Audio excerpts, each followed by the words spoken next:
What is the challenge of Iran? What is the destiny of Israel? And what is the final verdict of Jesus?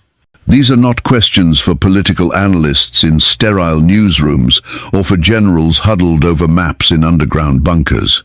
These are questions woven into the very fabric of time, whispered on the desert winds of the Middle East, a land saturated with the promises of God and the ambitions of men.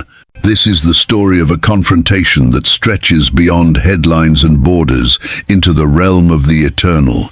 Our story begins not with a bang, but with a whisper, a cold and calculated murmur emanating from the heart of ancient Persia.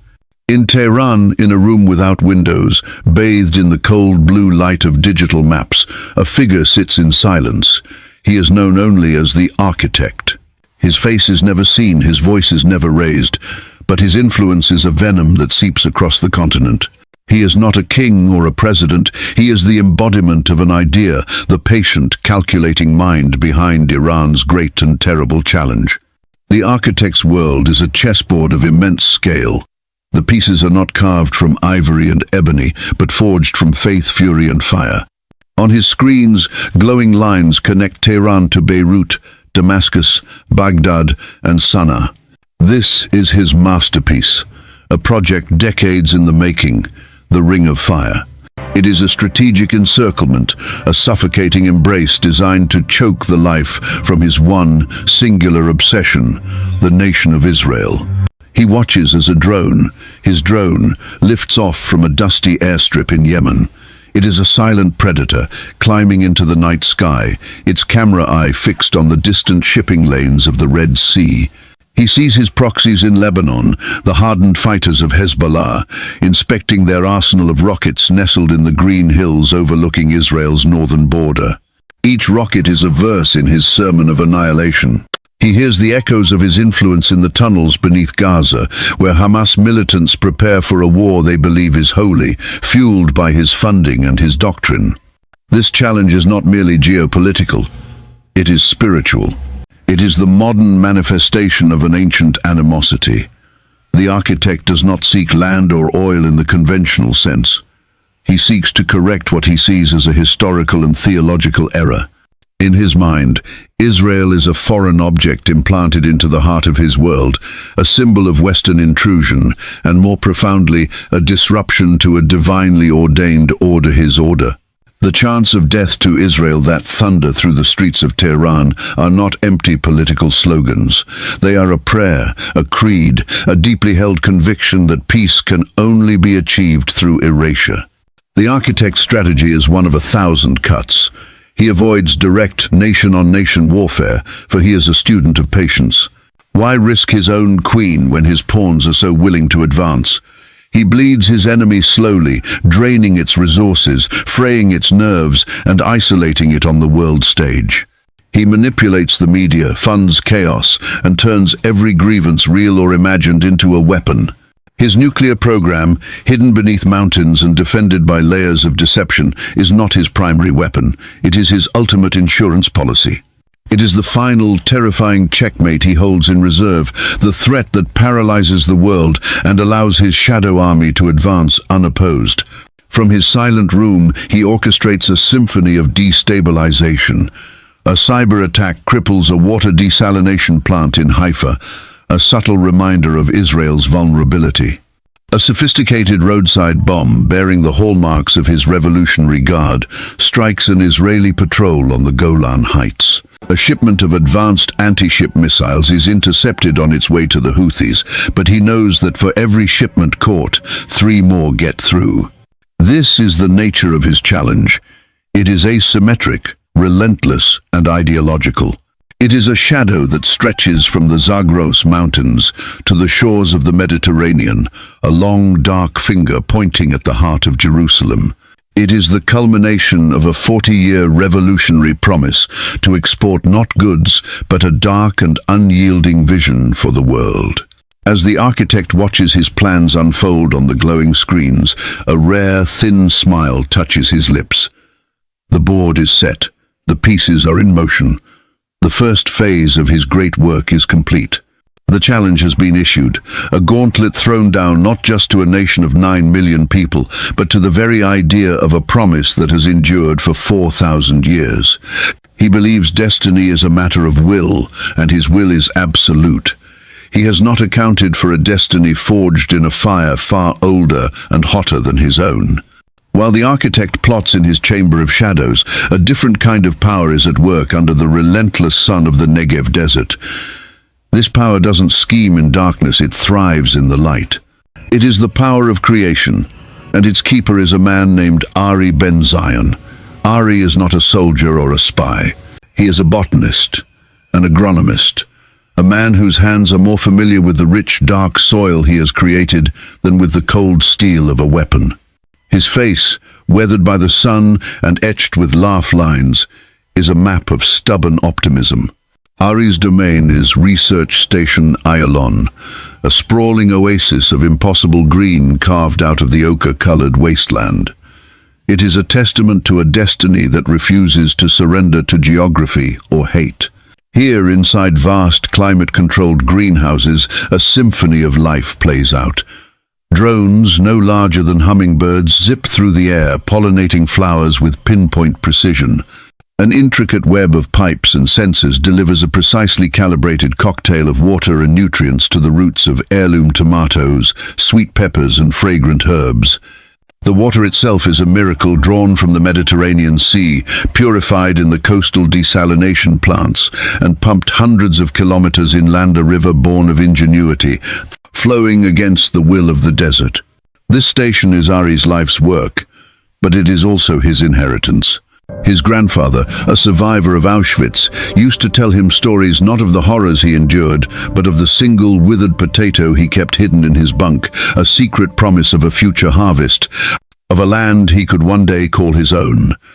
"They can burn the fields, my Ari," his grandfather would say, his voice a frail but unbreakable thread, "but they can never burn the seed.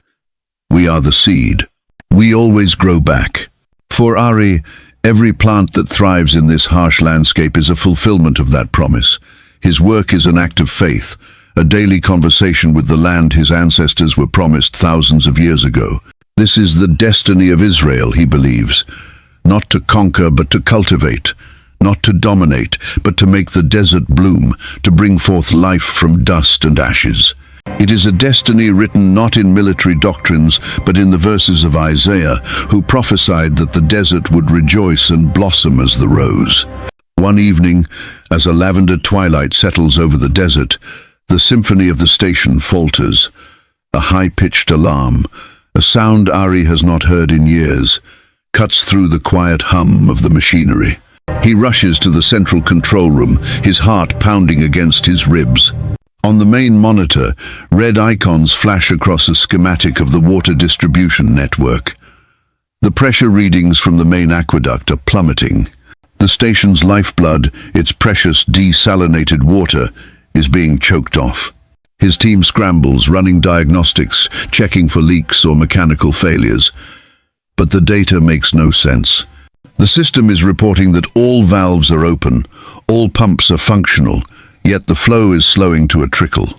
It is then that a young, brilliant programmer on his team, a woman named Shira, points a trembling finger at a line of rogue code scrolling through the system's back end. "It's not a malfunction," she whispers, her face pale. "It's an attack. Someone is inside our system. They're telling the main pumps to shut down, but masking the command so we can't see it. The architect's shadow has reached them. His 1,000 cuts have found a new vein. Panic is a luxury Ari cannot afford. The temperature inside the greenhouses will soar without the cooling mist of the hydroponic system. Years of genetic research, strains of crops resistant to drought and blight, could be wiped out in hours. He sees his grandfather's withered potato, the symbol of survival against all odds, and a cold resolve settles over him. This is not just about technology, this is the old war, the eternal struggle, dressed in new clothes. "Cut us off from the external network. Everything," Ari commands, his voice steady and clear. "Isolate the station. We'll switch to the reservoir and manual overrides. Shira, find that code. Hunt it down and kill it." For the next 6 hours they fight a silent war. It is a battle of algorithms and firewalls, of human ingenuity against an unseen enemy's malice. Ari moves through the station like a general rallying his troops, coordinating efforts, keeping morale from collapsing. He is no longer just a botanist, he is a guardian of the seed. As the first light of dawn breaks, painting the desert sky in strokes of pink and gold, the alarm finally falls silent. Shira, exhausted but triumphant, has purged the malicious code. The pumps whir back to life, and the gentle hiss of water returning to the greenhouses sounds like the most beautiful music Ari has ever heard. He steps outside, breathing in the cool morning air. He walks to the edge of a field where a new strain of wheat, designed to grow with a fraction of the normal amount of water, ripples in the breeze. He stoops down, letting the golden stalks run through his fingers. They have survived. The seed is safe. He looks east, towards the unseen enemy, towards the source of the shadow. He feels no hatred, only a profound and weary certainty. The challenge has been met. The destiny of his people is not to be found in victimhood or fear. It is found here, in the stubborn, miraculous act of creation. It is the quiet, unyielding light that refuses to be extinguished by the encroaching darkness. This land, and the promise it represents, would endure. It had to, for it was a stage being set for a final act far greater than any conflict conceived by men. The cyber attack on Station Iolon was more than a technical breach. It was a declaration. It marked a new, insidious phase in the architect's Wara shift, from the physical battlefield to the invisible arteries that kept Israel alive. For weeks, the nation was besieged by a silent, ghostly onslaught. Traffic lights in Tel Aviv went haywire, causing gridlock and chaos. The stock exchange experienced inexplicable glitches that shaved billions off its value in seconds. Hospital records flickered and vanished, only to reappear hours later, sowing confusion and fear among patients and staff.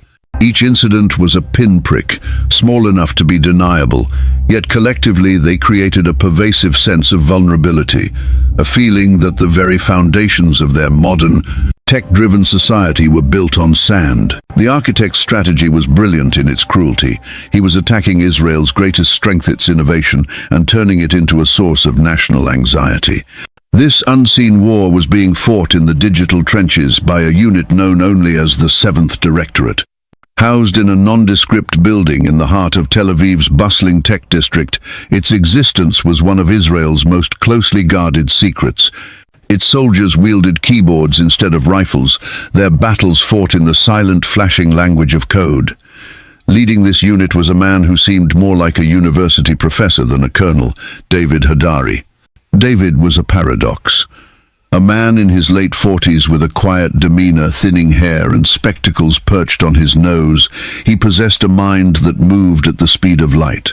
He was a former philosophy student who had found his true calling not in the abstract world of ethics, but in the binary logic of cyber warfare. He saw patterns where others saw chaos, and he understood that this war was ultimately not about systems, but about human will. His office was a Spartan room overlooking the city, the walls bare except for a single framed hand-drawn map. It was not a map of Israel or the Middle East. It was a map of Jerusalem, but a Jerusalem from 2,000 years ago, meticulously copied from ancient texts. For David, this map was a constant reminder of what he was truly defending. Not just servers and infrastructure, but a story, a heritage, a focal point of history. As the attacks escalated, David and his team worked around the clock, fueled by coffee and a burning sense of purpose. They were ghosts, hunting a ghost. The architect's digital fingerprints were maddeningly elusive, rooted through a labyrinth of compromised servers in a dozen different countries, each layer of deception more sophisticated than the last. "He's not just breaking in," David explained to his weary team, pointing at a complex diagram of the attacks on a large screen. "He's learning. He's mapping our responses. This isn't vandalism, it's reconnaissance. He's looking for the main circuit breaker, the one switch that can plunge us all into darkness." The breakthrough came from an unexpected place. A junior analyst, a quiet young woman named Leah, had been tasked with a seemingly mundane job, sifting through the digital noise from intercepted communications in southern Lebanon. For days, she found nothing but chatter. Then, she noticed a faint, recurring anomalia, tiny encrypted data packet, less than a kilobyte in size, hidden within the metadata of ordinary cell phone signals. It was a digital needle in a continental haystack. Working with David, they began to track the packet's path. It was a stroke of genius on the architect's part. He was using Hezbollah's vast, low-tech communication network as a smokescreen to exfiltrate the high-tech data he was stealing. The packets were being relayed from Lebanon to Syria, then to a diplomatic mission in Eastern Europe, before finally vanishing on a route to Tehran. "He's arrogant," David murmured, a flicker of excitement in his eyes as he stared at the digital trail. "He thinks we're only looking at the big pipelines. He never thought we'd check the plumbing." This was their chance, not just to defend, but to strike back. David assembled his best offensive team. The plan was audacious. They wouldn't just block the signal, they would hijack it. They would ride the architect's own secret highway back to its source. It was incredibly risky. If they were detected, the architect would not only sever the connection but would also learn their most advanced methods. As his team prepared for the counter-operation, David found himself standing before his ancient map of Jerusalem. He traced the outline of the Temple Mount with his finger. In his mind, this digital battle was no different from the ancient sieges. The enemy was at the gates, seeking to breach the walls, extinguish the light, and silence the testimony that this city represented. There was another figure watching these events unfold, someone far from the sterile command centers and sun-baked fields. He was an old man named Elias, living in a small stone house on the Mount of Olives, overlooking Jerusalem. He was not a spy, a soldier, or a scientist. He was a watcher. For 60 years, he had done little else but pray and watch. He watched the sunrise paint the dome of the rock in gold. He watched the Orthodox Jews sway in prayer at the Western Wall. He watched the throngs of Christian pilgrims walk the Via Dolorosa. Elias had no access to classified intelligence, but he possessed a different kind of knowledge. He read the signs not in data packets, but in the spiritual atmosphere of the city. He felt a tension, a gathering darkness that was more palpable to him than the humidity in the air. He saw the escalating conflict not as a struggle between Iran and Israel, but as the stirring of ancient forces, the groaning of creation as it neared a prophesied climax. He prayed for the men in the shadows like the architect, that their eyes might be opened. He prayed for the men of the soil like Ari, that their hope would not fail. And he prayed for the hidden defenders like David, that they would be given wisdom beyond their own. But most of all, he prayed for the coming of the judge. He knew that the strategies of men, however brilliant or malevolent, were but ripples on the surface of a deep and powerful current. He knew that this intricate dance of challenge and destiny was moving towards a final, decisive intervention. As he looked out over the city, a city that had been the center of God's heart and the world's wars for millennia, he whispered a simple, ancient prayer, "Maranatha, come, Lord." The final act was not in the hands of the architect or the defender. It was in the hands of the one who held the city and the world in his palm. The digital highway that the architect had so carefully constructed was about to become his undoing. Inside the 7th Directorate, the atmosphere was electric, with a silence more profound than any noise. The counter-operation, codenamed King David's Harp, was underway. David Hadari stood in the center of the command room, a still point in a storm of focused activity. His team, a symphony of quiet keystrokes and intense gazes, was ready. Their target was not a military installation or a government ministry. It was something far more personal, far more symbolic, the architect's own meticulously curated world. Leah, the young analyst who had found the first thread, was now at the tip of the spear. Her fingers flew across the keyboard, her expression a mixture of intense concentration and awe at what they were about to attempt. They had successfully hijacked the encrypted data stream. For a few precious minutes, they were inside the architect's private channel, invisible and undetected. They were riding his own shadow back to its source. Their goal was not destruction. David knew that crippling a system would only invite a more devastating, overt retaliation. His plan was more subtle, more philosophical. It was designed to deliver a message, a single sharp note of truth played on the strings of the architect's pride. "Now, Leah," David said, his voice barely a whisper. Leah executed the final command. The payload was not a virus or a worm. It was a single high-resolution image compressed and disguised as system data. As it traveled the secret path back to Tehran, the team held its breath. They had no way of knowing if it would work, or what the immediate consequences would be. They could only plant the seed and wait. In his windowless room in Tehran, the architect was reviewing the fruits of his unseen war. A self-satisfied smile played on his unseen lips as he watched a graph showing the cascading failures across Israel's infrastructure. He was a master puppeteer, and the strings were dancing to his tune. He felt a surge of righteous power. He was the agent of destiny, the hand of judgment. Then it happened. For a single jarring second, his main screen flickered. The charts and graphs vanished. They were replaced by an image of breathtaking clarity and profound implication. It was a satellite photograph, taken from directly above Jerusalem. But this was no ordinary satellite image. It was an impossible composite, displaying layers of history simultaneously. The golden dome of the Rock and the Al-Aqsa Mosque stood shimmering in the sun.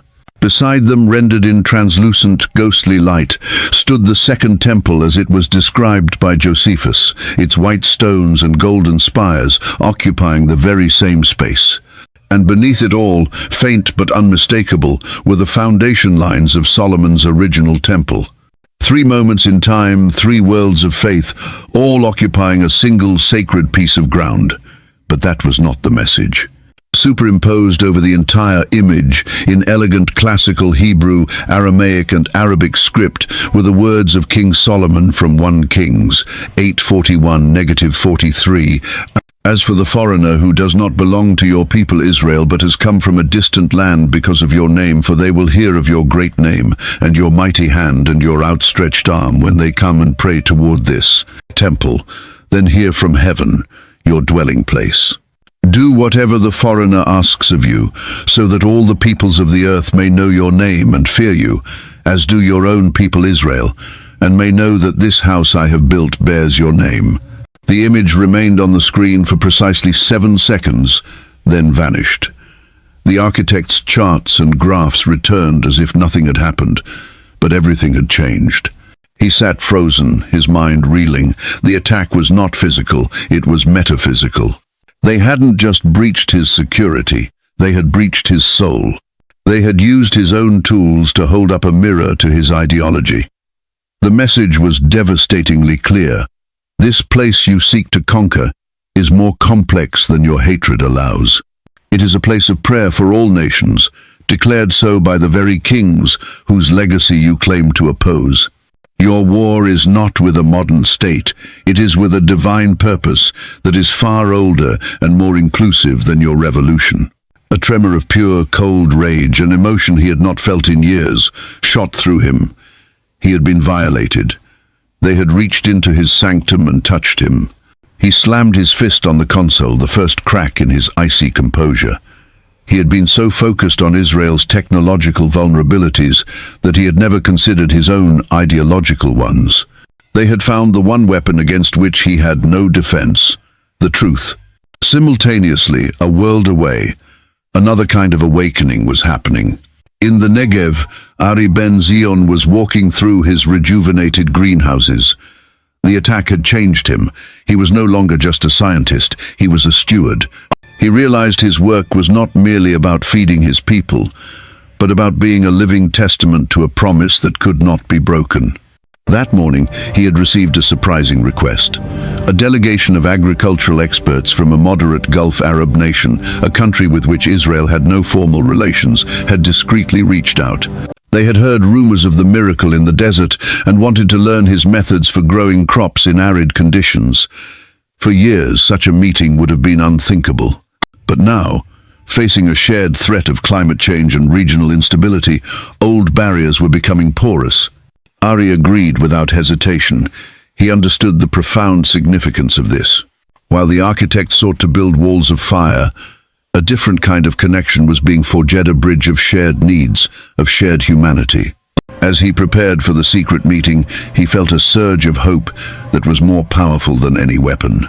Perhaps the destiny of his nation was not to stand alone in defiance, but to become a source of blessing, a light not just for itself, but for its neighbors, just as Solomon's prayer had declared.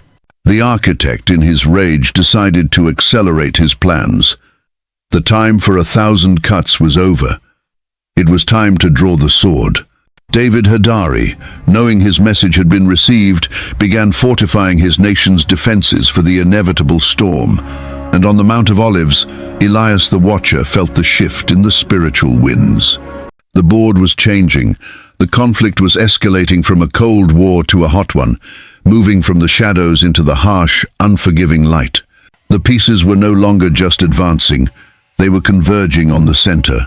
And at the center of it all was Jerusalem, the city of destiny, the prize in a war that would determine the fate of nations and the meaning of history itself. The architect's fury was a cold, compressed star. The philosophical blow struck by David Hadari's team had not deterred him. It had galvanized him. The subtle games were over.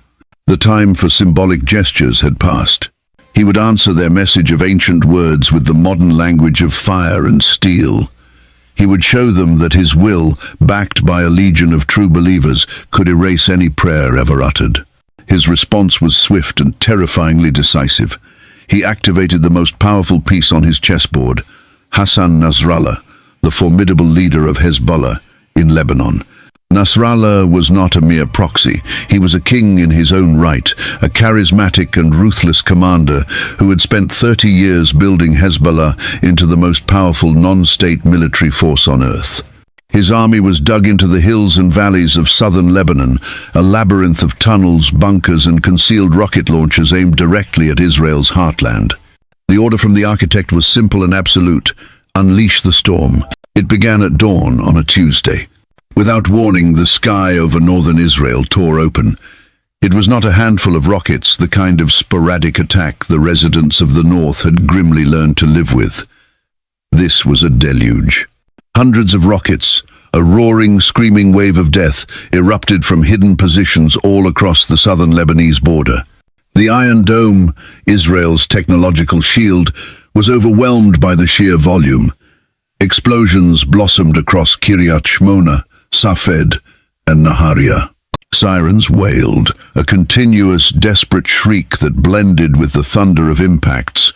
But this was only the overture. As the rockets fell, the second phase of the architect's plan unfolded. Under the cover of the barrage, elite Radwan commandos, Hezbollah's most feared fighters, emerged from concealed tunnels that burrowed directly under the border fence. They were ghosts in the morning mist, armed with advanced anti-tank missiles and a fanatical devotion. Their targets were not military bases, but civilian communities, kibbutzim and moshavim, that dotted the landscape. The goal was not to conquer territory, but to inflict a wound so deep and so traumatic that it would break the nation's spirit. At Kibbutz Manara, perched on a ridge overlooking the Hula Valley, the nightmare became real. The first thing the residents heard was the shattering of the perimeter fence. Then came the gunfire, the brutal staccato rhythm of Kalashnikovs. The kibbutz's small volunteer security team was outgunned and outnumbered in minutes. The Radwan fighters moved with practiced, merciless efficiency, going from house to house. This was the architect's answer to the image of the temple. He was showing the world that there was no sacred space, no sanctuary from his wrath. The news hit the rest of Israel like a physical blow. The illusion of security, so carefully constructed, shattered in an instant. The Israel Defense Forces, IDF, scrambled, caught off guard by the scale and audacity of the attack. Reserve soldiers were called up, their civilian lives abandoned in a frantic rush to bases. Tanks rumbled north, fighter jets streaked across the sky, and the nation held its breath, teetering on the brink of an abyss it had not seen in 50 years. In his office at the 7th Directorate, David Hadari watched the incoming reports with a heavy heart. His digital victory felt hollow now, a clever trick in a game that had suddenly turned deadly earnest. He had won a battle of wits, but the architect had responded with a war of blood. His team immediately shifted focus from offensive cyber operations to a desperate defense, working to protect the command and control networks of the scrambling IDF units, knowing that the architect's digital army would be trying to sow chaos amidst the military response. In the Negev, Ari Ben, Zion's world was also turned upside down. The secret meeting with the Gulf delegation was cancelled. His station, a symbol of peaceful creation, was now a potential target. He gathered his staff, his hands, usually steady, trembling slightly. Many of them were reservists, and one by one they came to him, their faces grim, to say goodbye. The young programmer, Shira, her eyes filled with a fear that mirrored his own, was one of them. She was part of a signals intelligence unit. "Make sure the seeds are safe, Ari," she said, her voice tight as she hugged him.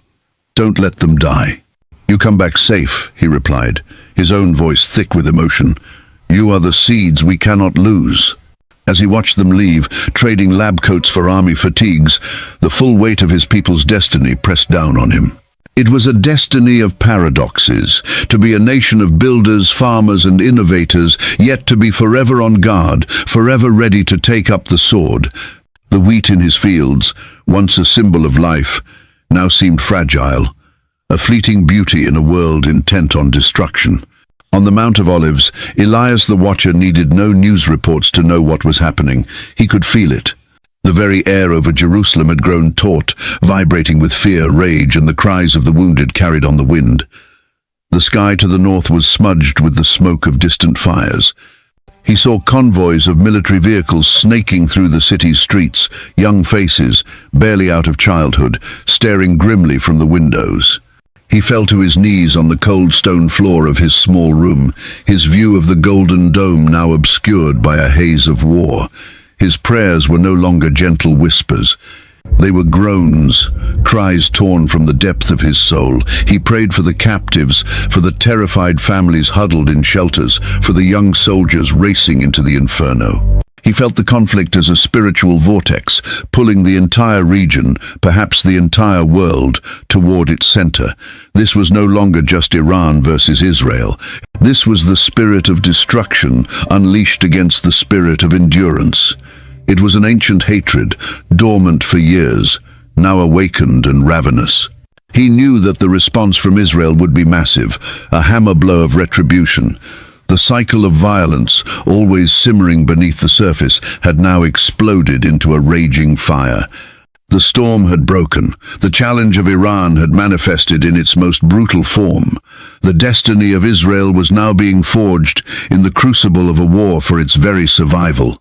And as the darkness gathered, Elias looked toward the heavens, his ancient eyes searching for a sign, for the only verdict that could end this cycle of pain. The only judgment that could bring true peace to this tormented and holy land. The Israeli response was not a hammer, it was an earthquake. The nation, shaken to its core by the brutal incursion, shed its cloak of restraint.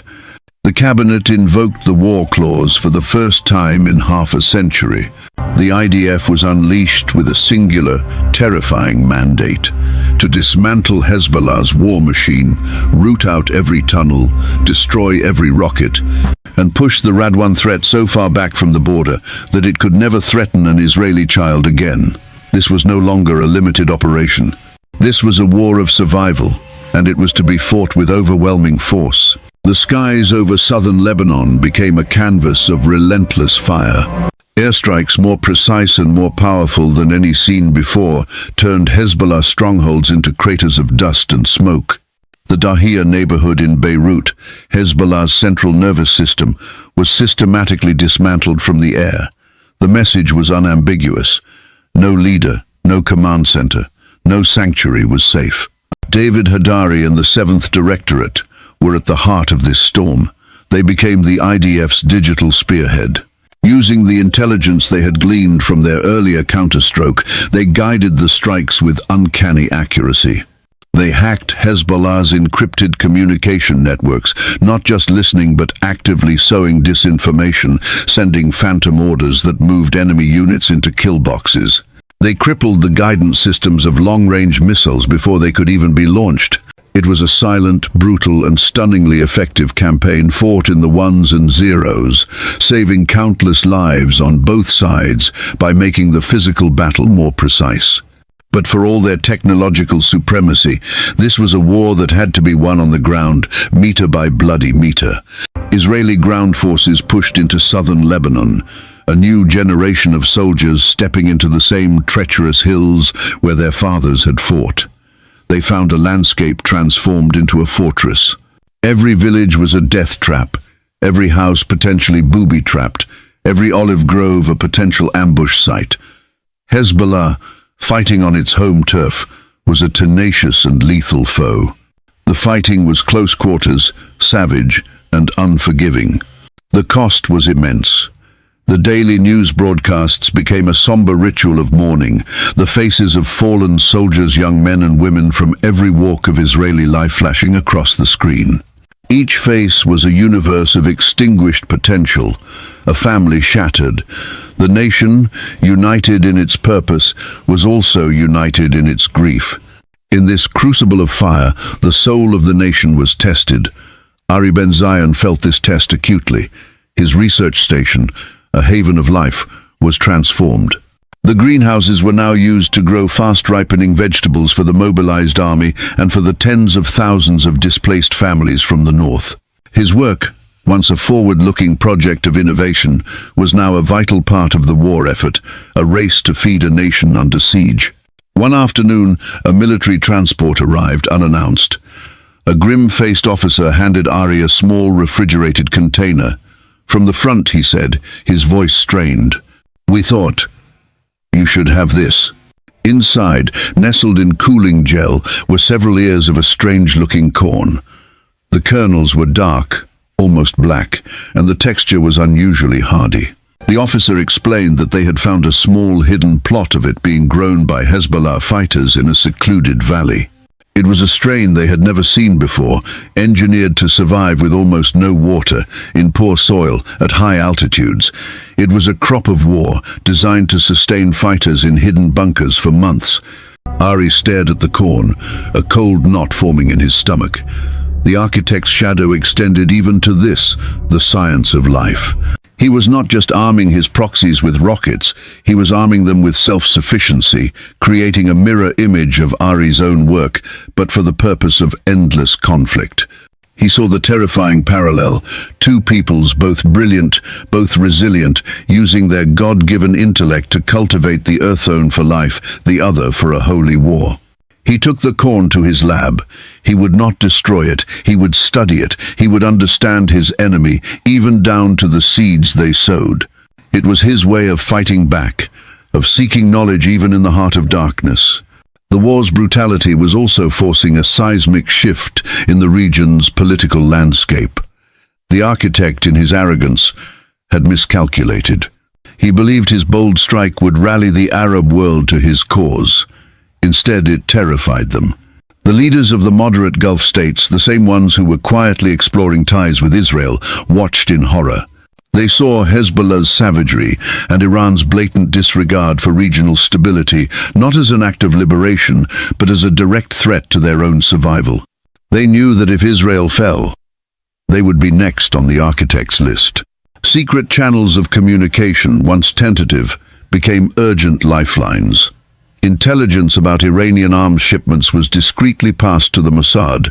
Financial data tracing the architect's funding networks was shared with the 7th Directorate. An unspoken pragmatic alliance was being forged in the crucible of a shared threat. The destiny of Israel, it seemed, was not to be one of isolation, but to become the unlikely anchor of a new regional coalition against the expansionist ambitions of Iran. But this grand strategic realignment meant nothing to those on the front lines. It meant nothing to Shira, Ari's young programmer, now a soldier in the mud of Lebanon. Her signals unit was attached to a Golani Brigade infantry battalion. Her job was to triangulate the enemy's radio signals, to to pinpoint the location of command posts and ambush teams. It was dangerous, vital work. One night, her unit was tracking a high-value Targeta regional Hezbollah commander. They followed his signal to a small, unassuming stone farmhouse in a narrow valley. As the infantry prepared to raid the house, Shira felt a chilling premonition. The signal was too clear, too stable. It was a trap. She frantically tried to warn the assault team's commander, but it was too late. As the soldiers approached the house, the entire valley erupted. The farmhouse was a decoy, and the hillsides around it were alive with machine guns and RPGs. The world dissolved into a chaos of noise and blinding flashes of light. Shira was thrown against the wall of her armored vehicle by a nearby explosion. Dazed, her ears ringing, she saw her comrades, her friends, caught in a devastating crossfire. In that moment, all the abstract notions of war, of destiny and politics evaporated. There was only the visceral, heart-stopping reality of survival. The crucible was no longer a metaphor, it was real, and it was burning all around her. The ambush in the valley was a slaughter. Shira survived, shielded by the steel hull of her vehicle, but the images of that night were seared into her mind. She saw the faces of the boys she had shared meals with just hours before, now frozen in the green, ghostly light of night vision. She heard the final desperate calls on the radio before they went silent. The war for her was no longer a matter of code or signals. It was the smell of cordite and the weight of grief. She was evacuated with a concussion and a broken arm, but the deeper wounds were invisible. Her return to the relative quiet of Tel Aviv was a disorienting shock. The city, though scarred by the loss of its children, was still functioning, a testament to the nation's resilience. But for Shira, the bustling cafes and vibrant streets felt like a different planet. She carried the silence of the valley with her. She went to see David Hadari, her commander, not to report for duty, but to find an anchor in the storm raging inside her. David saw the change in her immediately. The bright, confident spark in her eyes had been replaced by a haunted, ancient weariness. He didn't offer platitudes or patriotic slogans. He simply sat with her in his quiet office, the ancient map of Jerusalem on the wall, a silent witness. "He knew we were coming," Shira whispered, her voice hoarse. "The commander they sent us after, he wasn't there. It was bait. He used his own men as bait." David nodded slowly. "The architect does not value life, Shira. Not his own, not his enemies. He values the idea, the cause. To him, people are just fuel for the fire. That is why he will ultimately lose." "Will he?" she asked, a raw edge of doubt in her voice. "Look at the cost, David. Look at what we are becoming to fight him. Are we any different?" It was a question that hung in the air of every home in Israel. The war in Lebanon was a military success, but a moral quagmire. The images coming out of the south were horrific. Entire villages lay in ruins. The civilian cost, despite the IDF's efforts at precision, was staggering. The world, which had initially expressed sympathy for Israel after the initial attack, was now turning against it. Cries of disproportionate force and war crimes echoed from the United Nations and filled the airwaves. The architect, even in tactical retreat, was winning a strategic victory in the court of public opinion. He skillfully broadcasted images of suffering Lebanese civilians, editing out the Hezbollah fighters who used them as shields. He was painting Israel as a bloodthirsty Goliath and himself as the defiant David. This international pressure began to weigh heavily on Israel's leaders. The pragmatic alliance with the Gulf states was holding, but it was fragile. They supported the fight against Iran, but they could not be seen to publicly endorse a war that was creating a humanitarian catastrophe on their doorstep. The pressure to find an off-ramp, a way to declare victory and withdraw, was immense. It was at this moment that the architect played his final desperate card. Through a Swiss intermediary, he offered a ceasefire. But it came with a shocking, unthinkable condition, a prisoner exchange. Hezbollah had managed to capture a handful of Israeli soldiers during the chaotic fighting, including one of the commandos from the initial raid on Kibbutz Manara. The architect demanded the release of thousands of security prisoners held in Israeli jails, including high-level terrorists with blood on their hands, in exchange for the few Israeli captives. It was a devil's bargain, designed to tear Israel apart from the inside. The nation became embroiled in a furious, soul-searching debate. The military leadership was adamant. Releasing so many hardened terrorists would be a strategic disaster, fueling the next generation of attacks. But the families of the captured soldiers, their faces etched with anguish, pleaded on national television. A core tenet of Israeli society, the promise that no soldier is ever left behind, was pitted against the cold, brutal logic of national security. This was the architect's true genius. He had turned the war from a battle of armies into a battle within Israel's own heart. He had forced them to render a verdict on themselves, to choose between their sacred values and their physical survival. From his vantage point on the Mount of Olives, Elias the Watcher saw this as the ultimate test.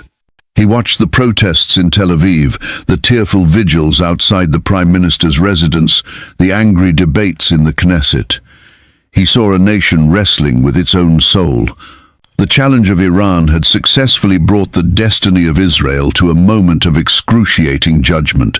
He walked to the Garden of Gethsemane, not far from his home, the place where 2,000 years ago another agonizing decision had been made.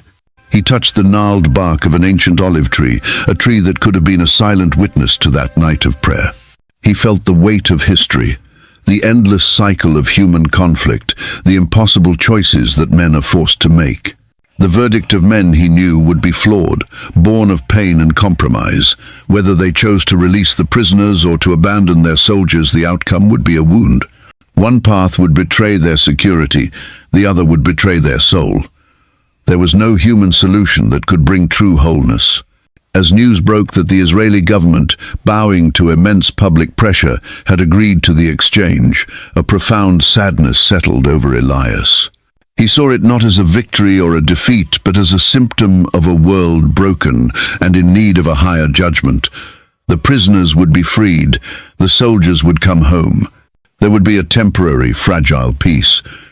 But the seeds of the next war had already been sown with the signing of the agreement. The architect had achieved his goal. He had survived, bled his enemy, and fractured its moral certainty. The stage was now set for the final phase of his plan. He believed he had won. But as Elias looked up from the ancient garden toward the eastern sky, he knew the game was far from over. The verdicts of men, however consequential, were always provisional. They were merely the chaotic, desperate prelude to a final divine ruling. The stage was not being set for the architect's victory, but for a judgment that would supersede all the courts and battlefields of the earth. The sky was darkening, not just with the coming of night, but with the sense of an imminent, world-altering arrival. The prisoner exchange was a spectacle of profound and conflicting emotions. On one side of the border, there was jubilation. The released militants were hailed as heroes, lifted onto the shoulders of cheering crowds, their faces beaming with triumph. The architect watched the scene on his monitor, a rare sense of completion washing over him. He had faced the Leviathan and forced it to its knees. He had proven that faith and sacrifice could humble technology and power. In his mind, he had already begun planning the next war, armed with fresh recruits and a renewed sense of divine favor. This was not an end. It was a glorious new beginning. On the other side of the border, the mood was one of hushed, tearful relief, mixed with a bitter taste of defeat. The returning Israeli soldiers, gaunt and pale, fell into the arms of their weeping families. The nation celebrated their return but mourned the price. Ari Ben Zion watched the broadcast from his lab, holding the dark, alien corn in his hand. He saw Shira in the crowd, her arm in a sling, standing with the family of a fallen comrade. He saw a nation that had saved its sons, but felt it had lost something of its strength, its defiant certainty. The fragile ceasefire settled over the land like a heavy, humid blanket. The guns were silent, but the peace was hollow. In the weeks that followed, a strange and unsettling quiet descended. The architect, emboldened by his perceived victory, began to openly boast of a final divine promise that would soon be fulfilled: the complete liberation of Jerusalem. His rhetoric grew more apocalyptic, his threats more explicit. He was no longer a shadow, he was a self-proclaimed prophet of a new order. It was during this tense, expectant lull that the phenomenon began. It started subtly. A shepherd on a hill near Bethlehem reported seeing a light in the sky that was not a star or a plane, a light that seemed to hum with a silent music. A group of fishermen on the Sea of Galilee swore they saw a figure walking on the water in the pre-dawn mist, a sight so stunning it made them drop their nets. In a crowded marketplace in the old city of Jerusalem, a Muslim shopkeeper and a Jewish rabbi, arguing heatedly over a political dispute, suddenly fell silent, both looking up at the same unseen point in the sky, a look of profound, inexplicable awe on their faces. These were isolated incidents, dismissed as hallucinations, folklore, or the psychological stress of the recent war. But then the incidents grew. David Hadari's most advanced sensors at the 7th Directorate began picking up anomalous energy readings, patterns that defied physics, centered directly over the Temple Mount. They were not man-made. They had no known source.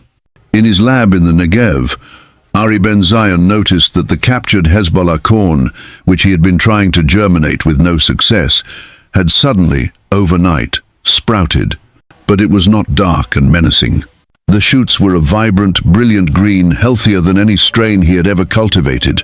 It was impossible. It defied all the laws of genetics he had ever known. A sense of wonder and trepidation began to ripple across the globe. The phenomenon was no longer confined to the Holy Land. People of all faiths and no faith began to report a shared experience, a sudden, overwhelming sense of being known, of being seen not by a satellite or a camera, but by a presence, a feeling of every secret thought, every hidden cruelty, every quiet act of kindness being laid bare before a silent, loving, and yet terrifyingly holy gaze. The world's great systems began to falter, not from a cyber attack, but from a crisis of meaning. Stock markets plunged as traders found themselves unable to focus on profit, their minds consumed by an inescapable moral clarity. Political summits dissolved into chaos as leaders found themselves unable to speak the familiar, empty words of diplomacy, silenced by the weight of the truths in their own hearts. The architect felt it too. In his windowless room, the sense of triumphant pride evaporated, replaced by a cold, primal fear. The presence he felt was not the one he had worshipped. This presence was one of pure, unadulterated love, and its light was so brilliant that his own righteous ideology felt like a filthy rag in comparison. His meticulously constructed world of power and grievance crumbled into dust before a reality he had never conceived. On the Mount of Olives, Elias the Watcher fell to his face, not in fear, but in ecstatic recognition. The 60 years of waiting were over. The prayers of centuries were being answered. This was not an invasion. It was a homecoming. Then the sky over Jerusalem broke open, not with the fire of war, but with a light that was brighter than 1,000 suns, yet gentle on the eyes. It was a light that healed, that clarified, that revealed, and in the center of the light, visible to every person on earth and their screens in the sky and their mind's eye, he appeared. It was the face of Jesus, not the pale, passive figure of Renaissance paintings, but a countenance of staggering majesty and profound compassion. His eyes held the fire of 1 billion galaxies and the tears of every suffering child. He wore no crown of gold, but his bearing was that of an undisputed king. He carried no scepter, but all authority rested in his hands. He did not speak with a voice of thunder. His verdict was delivered in a silence that was more powerful than any sound, a truth that resonated in the soul of every human being. To the architect and those who followed him, the verdict was the revelation of their own hearts. They saw their holy war for what it was, an edifice of pride built on a foundation of bitterness. They saw that their quest for justice was a thirst for vengeance, and their love for God was a mask for their hatred of their brother. In the light of his presence, their swords fell from their hands, their cores turned to ash in their mouths. To David, Ari, Shira, and the people of Israel, the verdict was one of loving correction. They saw their fierce struggle for survival and how at times it had hardened their hearts. They saw their pride in their own ingenuity, and how it had sometimes blinded them to a deeper reliance on the God who had chosen them. They saw their destiny not as a title to be defended with walls and weapons, but as a calling to be a conduit of blessing for all nations, a destiny they had only partially fulfilled. To the nations of the world, the verdict was a call to account. They saw their cynical power plays, their indifference to suffering, their worship of wealth and ideology. The entire elaborate blood-soaked game of human history was exposed for the tragic farce it was. This was the final verdict. It was not a sentence of damnation, but a moment of inescapable truth. It was a love so pure it was unbearable, a light so bright it exposed every shadow. It was the end of the world as men knew it, and the beginning of a kingdom built not on power but on grace. The challenge of Iran was answered, the destiny of Israel was fulfilled, and the final verdict of Jesus was not a word, but his presence. It was the ultimate reality, breaking through the veil of human conflict, silencing every argument, healing every wound, and drawing all things, at last, to himself. The great and terrible story of man's war was over. The eternal and beautiful story of God's peace had just begun.